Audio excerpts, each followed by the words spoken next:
अखिल भारतीय तैलिक साहू महासभा नई दिल्ली के राष्ट्रीय कार्य समिति की बैठक दूरदृश्य प्रणाली यानी ऑनलाइन वेबिनार से जूम ऐप के माध्यम से दिनांक 20/6/2021 साय 5 बजे राष्ट्रीय अध्यक्ष माननीय श्री जयदत्त जी क्षीरसागर की अध्यक्षता में संपन्न हुई। कार्यक्रम का संचालन राष्ट्रीय महामंत्री श्री रामलाल प्रसाद गुप्ता ने किया। अंत में अपर महामंत्री डॉक्टर अरुण कुमार भस्मे जी ने धन्यवाद ज्ञापित कर मीटिंग समाप्ति की घोषणा की। इस अवसर पर सभी राज्यों के प्रदेश अध्यक्ष एवं राष्ट्रीय कार्य समिति के पदाधिकारियों से इस कोरोना काल में किए गए कार्यों की रिपोर्ट ली गई। समाज के पदाधिकारियों और आम जन की सभी समस्याओं को पटल पर रखा गया। साथ ही समाज को राजनीतिक रूप से सक्षम बनाने एवं राजनीतिक भागीदारी पर चर्चा की गई। आगामी जिन राज्यों में चुनाव होने वाले हैं उनको प्रायोरिटी पर रखकर कार्य करने की रणनीति तैयार की गई। समाज के आम लोगों को हर मदद पहुंचे ये सभी प्रदेश अध्यक्ष सुनिश्चित करें सहित कई मुद्दों पर चर्चा की गई। इस अवसर पर राजनीतिक प्रकोष्ठ के अध्यक्ष श्री सुरेश जी वाघमारे, राष्ट्रीय कार्यकारी अध्यक्ष श्री प्रकाश जी सेठ, श्री आनंद कुमार जी, श्री टी.सी. चौधरी जी, श्री एन.टी. राठौर जी, श्री पी.एम. रघुनाथ जी, श्री राम कृष्णैया जी, श्री ईश्वरी प्रसाद जी, डॉक्टर सियाराम साहू जी, श्री कटुपन जी, डॉक्टर ममता जी साहू राष्ट्रीय महिला अध्यक्षा, वहीं राष्ट्रीय युवा अध्यक्ष रिपुसूदन साहू जी। आप सबसे जूम पर बात हो रही है। हम काफी दूर है, पूरे हिंदुस्तान में अलग अलग सूबे में कोने में है, फिर भी टेक्नोलॉजी ने हमें जोड़ के रखा है। और इस कोरोना के महामारी के काल में संवाद का जो माध्यम है जूम मीटिंग, उसके माध्यम से फिर दोबारा हम एक प्लेटफॉर्म पे आए हैं, एक दूसरे को मिले हैं, एक दूसरे को देखा है, एक दूसरे को सुना है। और मुझे लगता है आप सब लोग खुशहाल है। जो हमारे से निकल गए, गुजर गए, हमारे साथी थे, हमारे परिवार के कुछ सदस्य थे, उन सबके प्रति सबके पहले मैं सुमनांजलि अर्पण करता हूं। परमात्मा उनकी आत्मा को शांति दे, उनके परिवार को ये दुख सहन करने की शक्ति और ताकत दे। और आने वाले दिनों में भी, अब तो चर्चा चल रही, तीसरी वेव आने वाली है, चौथी आने वाली है, पता नहीं कहां तक जो अंदाजा बताया जा सकता है, रिपोर्ट आ रही है वो कहां तक सही है। लेकिन मुझे लगता है कि सबने, जैसा 2 कोरोना की वेव्स में हर एक स्टेट में कार्यकर्ताओं ने जो अभी निवेदन यहाँ पे किया, विवेचन दिया,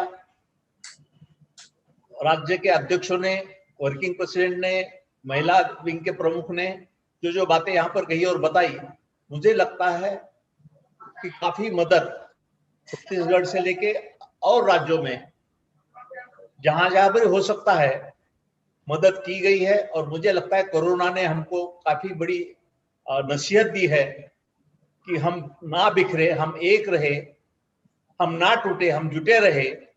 और जुड़ने की वजह से ही मुझे लगता है कि संगठन बढ़ता है। बातें समांतर संगठन की काफी चली, कुछ लोगों ने अपनी अपनी राय यहाँ पे बताई। एक बात मैं यहाँ पे बताते चलूं कि ये 112 साल पुराना आपका संगठन है, आपका और हमारा संगठन है। और इसको ताकतवर बनाने के लिए हर एक ने अपनी अपनी कोशिश की है, हर एक ने अपने अपने कोशिश और प्रयत्न हर स्टेट पे किए, जिला स्तर पे किए और ब्लॉक स्तर पे किए हैं। इसके बावजूद भी समांतर संगठन पिछले कई सालों से कहीं उभरते हैं, उभरने के बाद फिर वो समाप्त होते हैं, दिया लगता है, दिया बुझ जाता है। तो मुझे लगता है कि अपना एक पुराना संगठन 112 साल का, इसको और मजबूत बनाने के लिए अपनी लकीर ज्यादा ऊंची कैसी खींची जाए उसके तरफ हम ज्यादा ध्यान दें। दूसरी की लकीर मिटाने के बजाय हम हमारी लकीर और हमारा संगठन और ताकतवर ब्लॉक लेवल से लेके नेशनल लेवल तक कैसा कर सके। महामारी में हम मिल नहीं सके, फिजिकल मीटिंग नहीं हुई। पिछली बार 25 जनवरी को हमारी यहाँ पर जूम मीटिंग हुई थी और उसके बाद 2 मई को जोधपुर में फिजिकल एनईसी मीटिंग लेने का तय हुआ था, लेकिन कोरोना का डर सताने लगा। उसके बाद 9 मई तक वो मीटिंग पोस्टपोन करने का तय हो गया, लेकिन 9 मई के बाद कोरोना ने अपना अलग रूप धारण कर दिया और सबका सुझाव आ गया कि हम फिजिकल मीटिंग ना करें, लोग आ नहीं सकेंगे और खामखा परिवार के सदस्यों को इसका भुगतान होना पड़ेगा, इसलिए फिजिकल मीटिंग कैंसिल हो गई। आज फिर जूम मीटिंग के माध्यम से हम एक दूसरे से जुड़ गए हैं। काफी यहाँ पर बातें आई, उसमें से 2-3 बातें मैं अहम समझता हूँ, जिसमें छत्तीसगढ़ में तेलघानी बोर्ड कायम हुआ है। मुझे लगता है कि वहाँ के सरकार को, हुकूमत को, गवर्नमेंट को मुबारकबाद देना चाहिए, कार्यकर्ताओं को भी मुबारकबाद देना चाहिए कि उन्होंने कोशिश की लगातार और ये तेलघानी बोर्ड छत्तीसगढ़ में कायम हुआ है। उसी पैटर्न पे और स्टेट में तेलघानी बोर्ड कायम हो सकता है क्या, उसकी कोशिश हम सब मिलकर जरूर करेंगे। युवा प्रकोष्ठ के बारे में भी श्याम मंगरोला ने और कुछ लोगों ने कहा है, उसको ज्यादा एक्टिव बनाने की जरूरत है, उसकी कमी हमको शुरू से खल रही है, लेकिन कोरोना की वजह से हम कुछ कर नहीं पा रहे हैं। थोड़ा सा ये सबसेट होने के बाद जरूर युवा प्रकोष्ठ जहां मजबूत है, जहां महिला प्रकोष्ठ मजबूत है, वो संगठन बहुत दूर जाता है, आगे जाता है। ये आपका और हमारा तजुर्बा है, इसलिए युवा प्रकोष्ठ को भी मजबूत करना, जो यहाँ पे मांग उठाई गई, उसको जरूर अहमियत देने की हम कोशिश करेंगे, उस पर अमल करने की कोशिश करेंगे। अब चुनाव जिन स्टेटों में हुए हैं, वहां पर हमारे समाज के काफी कम लोगों को उम्मीदवारी मिली, जिनको मिली वो कामयाब नहीं हो सके। अब यूपी के चुनाव आने जा रहे हैं, हमारे सुरेश वाघमारे राजनीतिक दल के अध्यक्ष है, उनको मैं बताऊंगा, और बाकी जो जो निवेदन आपके पास आएंगे, और मैं सबको ये बताना चाहता हूँ कि आप भी बताइए, बोलिए, जो जो लोग क्षमता रखते हैं अपने अपने मतदार संघ में, अपने विधानसभा क्षेत्र में इलेक्टिव मेरिट रखते हैं, विभिन्न पार्टियों से, सियासी तंजीमों से, उनसे हम बात करेंगे, उनको उम्मीदवारी दिलाने की हम जरूर कोशिश करेंगे, क्योंकि यूपी काफी बड़ा स्टेट है, वहां पे संगठन हमारा अच्छी तरह से काम कर रहा है, और अगर उम्मीदवारी मिली विभिन्न पार्टियों से, तो मुझे लगता है जीतने की उम्मीद वहां पर ज्यादा हम जता सकते हैं। दिल्ली भवन के बारे में यहाँ पर बात चली, अपने नाम से होने की, मतलब समाज के नाम से होने की, तो कुछ टेक्निकल यहाँ पर बातें बताई गई, एफिडेविट वगैरह कुछ साइन करने का मैं हीरालाल जी को भी बोलूंगा कि वो भी दस्तखत उस पर कर दे, ताकि हमारा समाज भवन जो दिल्ली का है वो समाज के नाम पे हो जाए, अखिल भारतीय तेलिग साहू सभा के नाम से उसका म्यूटेशन एंट्री हो जाए। वो इसलिए रुका है, अब ये मुझे बताया गया, मुझे पता नहीं था, लेकिन मैं उनको भी बोल रहा हूँ और बसपा को बोलूंगा कि आप एक दूसरे के संपर्क में आके तुरंत ये काम कराइए। आनंद कुमार भी उसमें भी उन्होंने कहा कि वो मदद करेंगे। संवाद, कम्युनिकेशन थोड़ा आप में और हम में स्टेट में थोड़ा सा कम हुआ है, और कोरोना उसकी प्रमुख वजह है। जान है तो जहान है, इसलिए काफी लोग अपने परिवार का, समाज का ध्यान रखते हुए, खुद बाहर ना आते हुए जितनी मदद कर सकते समाज के लिए और दूसरे समाज के लिए, वो करने की सबकी कोशिश जारी है। दिल्ली में अपना भवन बने, और गुवाहाटी में, जिसकी यहाँ पर अभी जिक्र इन्होंने किया, कमलेश जी गुप्ता ने, वहां के अध्यक्ष ने, रामेश्वर तेली जी जो मंत्री है अपने समाज के, उनको भी मैं बोलूंगा, उनको भी निवेदन दूंगा, और लगातार कोशिश करूंगा कि वहां पर गुवाहाटी में जगह दी जाए और तेली भवन बनाने के लिए वो मददगार वहां पे साबित हो। मुझे लगता है जो जो बातें यहाँ पर उठाई गई, उस पर अमल करने की कोशिश, खास करके रामकृष्ण या टीसी चौधरी, ये 3-4 लोगों ने, हमारे सीनियर मेंबर्स हैं, उन्होंने जो बातें यहाँ पे बताई, उसके तरफ जरूर ध्यान देंगे। और कोरोना के इस समय में आप खुद खुशहाल रहे, परिवार का ध्यान दे, आप सबका ध्यान दे, और आगे जब फिजिकल मीटिंग होगी, जब कोरोना अलाउ करेगा, क्योंकि आपके और हमारे हाथ में कुछ नहीं है, तीसरी वेव की बात जो चल रही है वो पता नहीं उसका कहाँ तक पहुंचना और क्या होता है आगे भविष्य में, तो आप और हम दोनों बता नहीं सकते, लेकिन आपको और हमको ज्यादा खबरदारी बरतना पड़ेगी क्योंकि दूसरी वेव में जितने लोग हमसे बिखर गए हैं वो उसकी संख्या बहुत ज्यादा है। अभी तमिलनाडु के हमारे मेंबर ने, अध्यक्ष ने यहाँ पे जो बताया कि 100 लोग कम से कम समाज के जो प्रमुख लोग हैं वो गुजर चुके हैं इस कोरोना की पीरियड में। मुझे लगता है ये हर स्टेट में हुआ है। मैं भी कोरोना का ग्रस्त था, सिम्टम्स असिम्टोमेटिक थे, 4 दिन में दुरुस्त हुआ, मेरी फैमिली भी थी, लेकिन कोई डर की बात नहीं। अगर हम वक्त पे सब बातें करें, थोड़ा खुद का ख्याल रखें, तो मुझे लगता है सब बातें आसान होती है। हम तो घूमते हैं रात दिन, महाराष्ट्र में घूमते हैं, हर डिस्ट्रिक्ट में जाते हैं, जहां जहां भी कोरोना में राशन की बात हो, औषध की बात हो, मेडिसिन की बात हो, सिलेंडर, ऑक्सीजन सिलेंडर की बात हो, या फिर आगे वैक्सीनेशन की बात हो, क्योंकि अब आप और सबने मिलके वैक्सीनेशन पे ज्यादा ध्यान देना चाहिए। जहां जहां भी हमारे समाज के लोग हैं और समाज के लोग हैं जो हमारे संपर्क में है, हमारे परिवार में है, उन सबको जैब लेने के लिए, वैक्सीन का डोज लेने के लिए आप जरूर कोशिश कीजिए। खुद तो कीजिए, खुद तो लीजिए, घर में लेने लगाइए, लेकिन जहां जहां भी समाज के लोग फैले हुए हैं वहां पर वैक्सीनेशन लेना बहुत जरूरी हो गया है। 2 वैक्सीन लेने के बगैर पहले मुझे लगता है कोरोना को रोकना मुश्किल लगता है।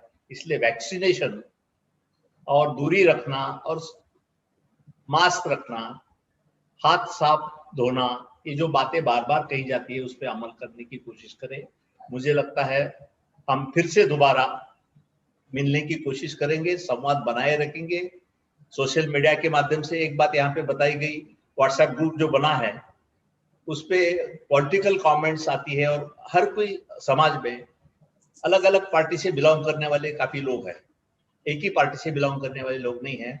इसलिए अगर अलग अलग कमेंट्स आती है तो उसमें 2 राय होना स्वाभाविक है, उसमें कॉम्प्लिकेशन होना स्वाभाविक है। इसलिए मैं सबसे विनती करता हूं कि जो व्हाट्सएप ग्रुप है उस पर पॉलिटिकल कमेंट्स ना डाली जाए, उसमें समाज के हित के लिए, डेवलपमेंट के लिए, एजुकेशन, हेल्थ, बाकी जो सब्जेक्ट्स है, कल्चर है, आर्ट है, उसके बारे में जरूर अपने विचार रखें। कोरोना में दूरी कम करने के लिए मुझे लगता है बहुत अच्छा माध्यम है।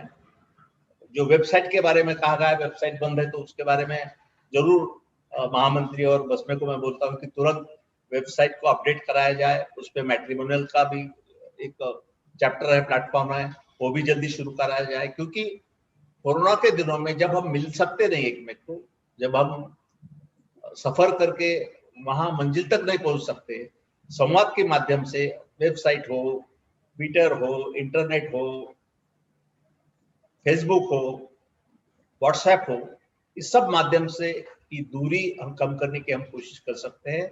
और मुझे लगता है ये माध्यम सक्षम रखना चाहिए। यही बात कहता हूँ और फिर से आज मिलने का मौका आप सबसे मिला, फिर दोबारा हम मिलने की जरूर कोशिश आने वाले दिनों में करेंगे। थोड़ा सा कोरोना का ये खौफ और डर जैसा ही कम होता है वैसे फिर से दोबारा हम जहां मीटिंग तय होगी वहां पर मिलेंगे, आदान प्रदान करेंगे विचारों का। धन्यवाद।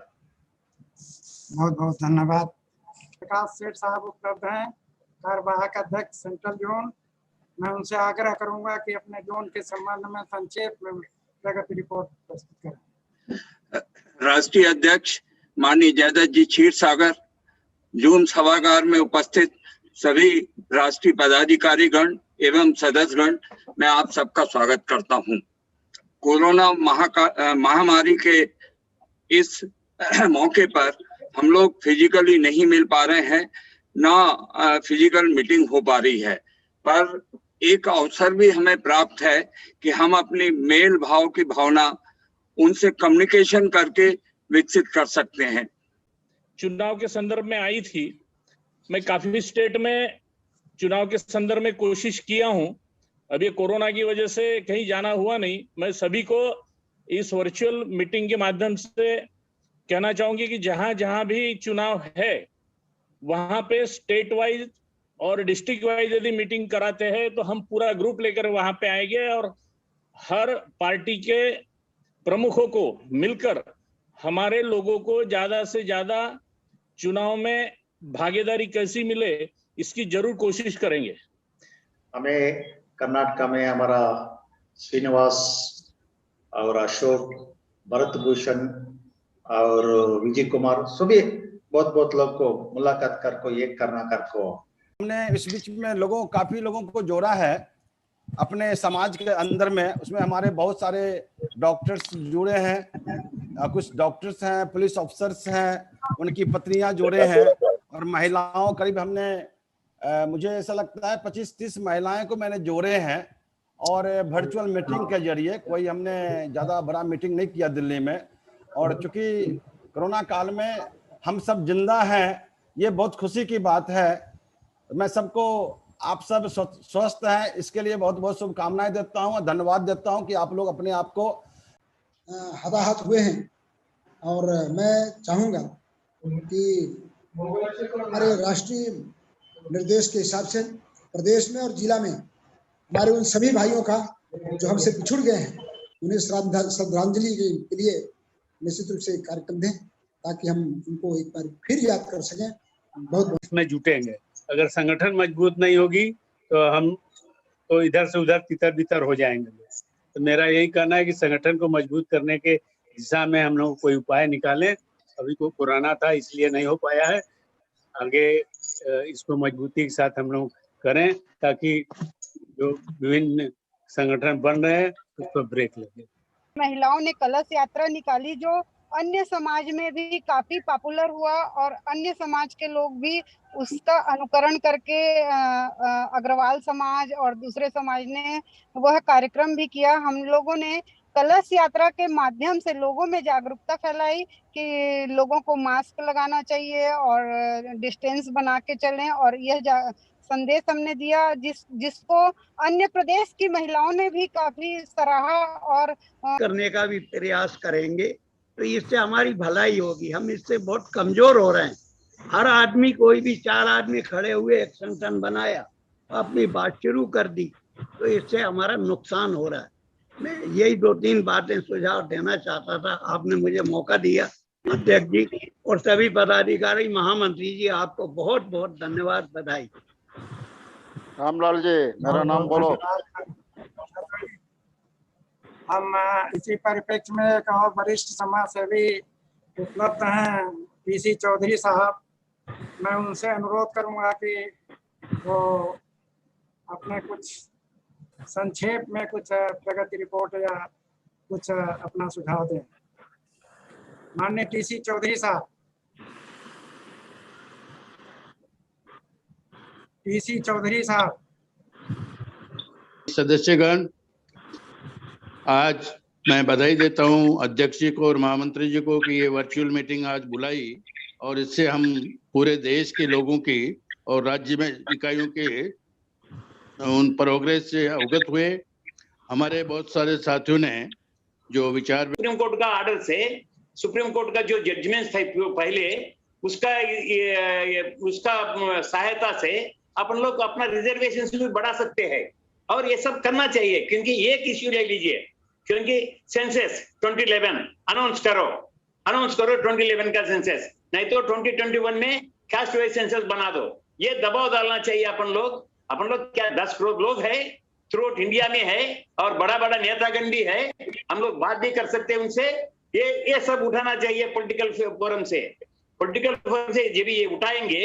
अभी क्या है, रिजर्वेशंस बढ़ाना चाहिए। कौन सा भी एक कैस्ट तो लेना चाहिए ना भाई। वो कैस्ट क्या अन्ना से स्ट्रांग कौन सा दूसरा है क्या? मैं बोल रहा हूँ अन्ना जी, ये लेना चाहिए। सेंसस हमको डिक्लेयर करो, फर्स्ट 2011 का सेंसस डिक्लेयर करो, नहीं तो वो डिक्लेयर नहीं करना चाहता है तो आप 2021 में caste wise census. Sir, corona का टाइम से हमें थोड़ा इधर बहुत कुछ काम किया।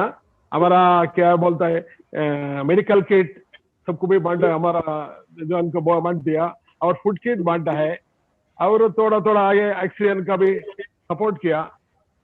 उतना काम किया है सर। ಎಲ್ಲಿರ್ತಾರೆ ಈಗ ಇಲ್ಲೇ ತಿಪ್ಟೂರು ಸರ್, ಕರ್ನಾಟಕ, ಬೆಂಗಳೂರು ಸರ್. ಹೌದು. ಬೆಂಗಳೂರಲ್ಲಿ ಇದೀವಿ ಸರ್. ಹ್ಯಾಂಗೈತಿ ಅವರ ಕೊರೋನಾ ಪರಿಸ್ಥಿತಿ ಹ್ಯಾಂಗೈತಿ ಈಗ? ಸ್ವಲ್ಪ ಜಾಸ್ತಿ ಇದೆ ಸರ್. उनके हित के कार्यक्रम ऑर्गेनाइज करने के लिए युवाओं की टीम का गठन होना चाहिए, बट लगातार 2 वर्ष बीत जाने के बाद भी इस ओर कोई भी ध्यान नहीं दिया गया है, जिसकी वजह से युवा प्रकोष्ठ निरीह प्राणी की तरह सिर्फ कागजों में दिख रहा है।